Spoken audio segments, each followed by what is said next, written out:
नमस्कार, news India देख रहे हैं आप। मैं हूं कुंदन जबैर। सबसे पहले देश दुनिया से जुड़ी हुई 50 खबरों पर फटाफट अंदाज में एक नजर।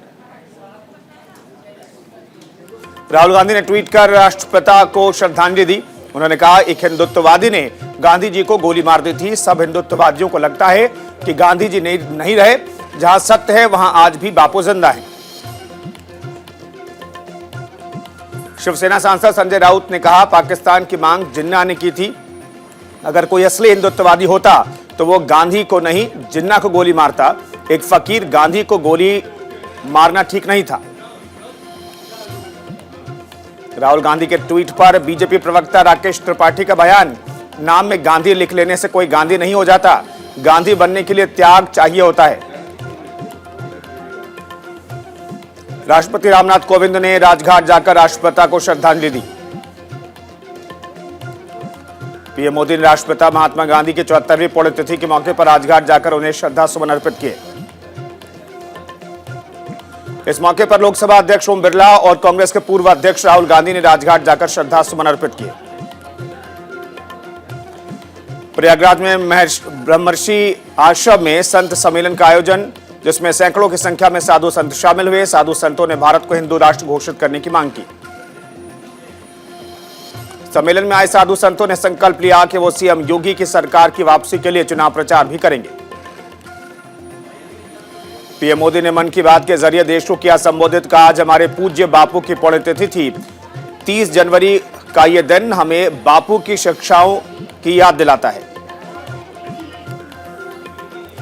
उन्होंने कहा कि आजादी के अमृत महोत्सव में देश इन प्रयासों के जरिए अपने राष्ट्रीय प्रतीकों को पुनः प्रतिष्ठित कर रहा है। इंडिया गेट के समीप अमर जवान ज्योति और पास में नेशनल वॉर मेमोरियल पर प्रज्वलित ज्योति को एक किया गया। 31 जनवरी को यूपी में वर्चुअल रैली करेंगे पीएम मोदी। देश भर के बीजेपी कार्यकर्ताओं को संबोधित करेंगे पीएम। सीएम योगी 2 फरवरी को गोरखपुर जाएंगे। 4 दिवसीय दौरे पर जाएंगे गोरखपुर। 4 फरवरी को नामांकन करेंगे दाखिल। आम आदमी पार्टी ने जारी की 5वीं सूची। गोरखपुर में सीएम योगी के खिलाफ आपने विजय श्रीवास्तव को उतारा। देहरादून में सीएम पुष्कर सिंह धामी ने किया चुनाव प्रचार। सीएम ने डोर टू डोर कैंपेन कर जनता से मांगे वोट। हरिद्वार के खानपुर सीट से बीजेपी प्रत्याशी रानी देवयानी सिंह ने किया जनसंपर्क। लोगों से वोट देने की अपील की। भगवानपुर में पूर्व केंद्रीय मंत्री रमेश पोखरियाल निशंक ने किया door to door campaign. BJP प्रत्याशी मास्टर सतपाल के लिए मांगे वोट। हरिद्वार के ज्वालापुर में बीजेपी प्रत्याशी सुरेश राठौर ने किया चुनाव प्रचार और जनता से वोट की अपील की। इस दौरान उन्होंने कहा, बीजेपी की पूर्ण बहुमत की सरकार बनेगी।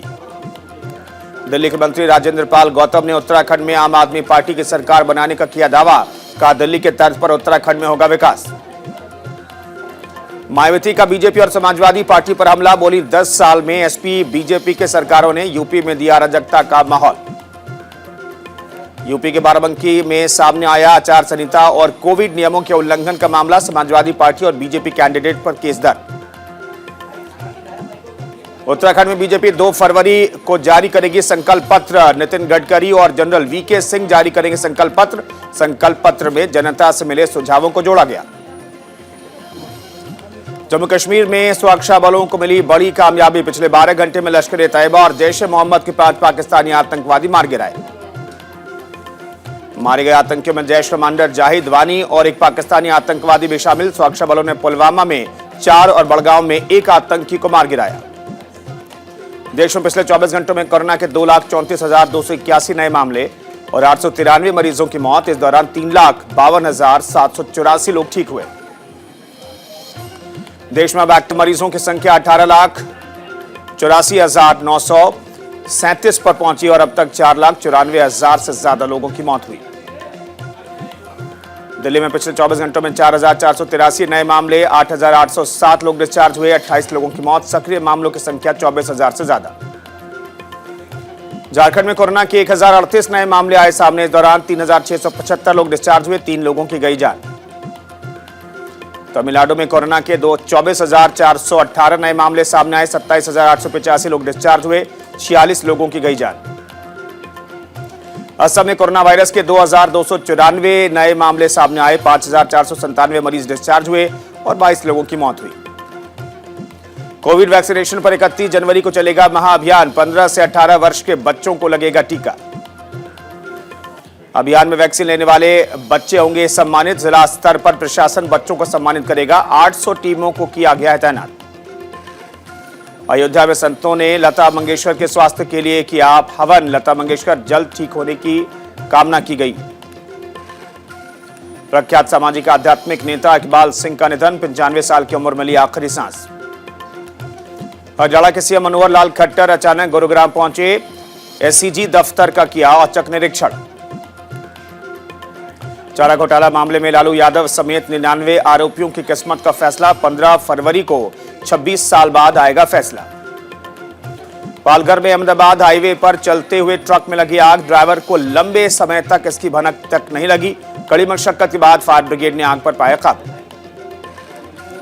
बजट 2022 में बुनियादी ढांचे, डिजिटल सेवाओं और नौकरियों को बढ़ाने पर होगा जोर। कई चीजों पर आयात शुल्क घटने की उम्मीद।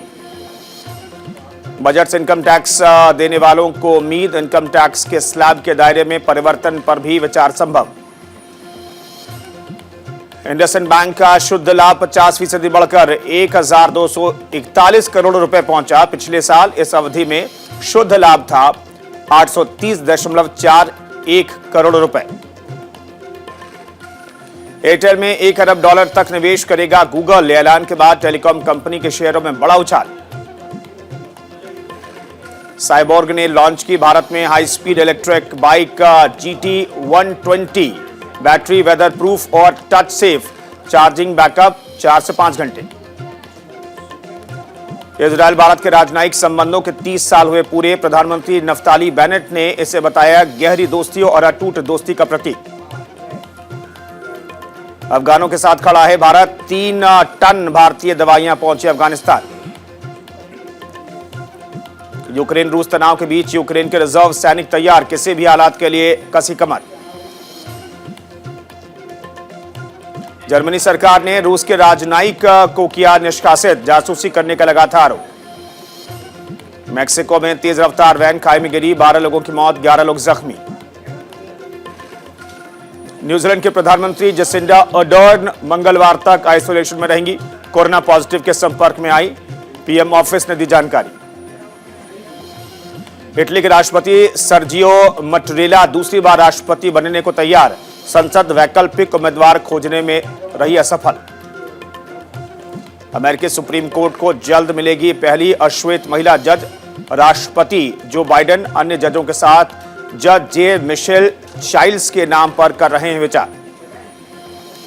स्पेन के कनारी आइलैंड से 300 माइग्रेंट को बचाया गया। 3 बोट में थे सवार।